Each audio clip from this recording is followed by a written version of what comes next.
Hey guys, it's Greg from GWA Auto Parts, and today we're going to talk about the AA ignition, replacement marine fuel filter, and water separator kit. So let's talk about the kit here. So the first thing you'll notice is this black portion up here. This is actually made of aluminum, and this has an inlet and an outlet port on both sides to allow a variety of installation configurations. The actual fuel filter is in the center here, and then at the bottom here, this clear bowl is the actual water separator. So water will separate from the fuel to the bottom, and then you can spin this petcock here and put a little hose on here to drain the water out.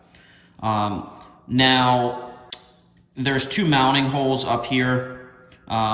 This allows you to mount this to a bulkhead or in a bilge compartment or wherever it's convenient on your boat.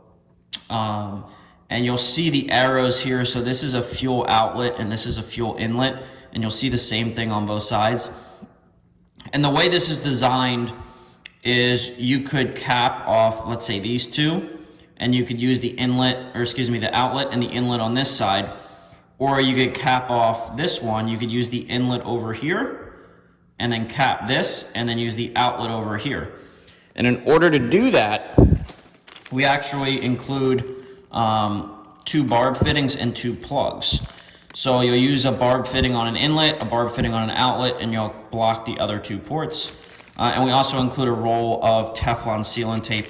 You wanna make sure you do about three wraps on each fitting, and you want to make sure you wrap that tape around in a clockwise motion.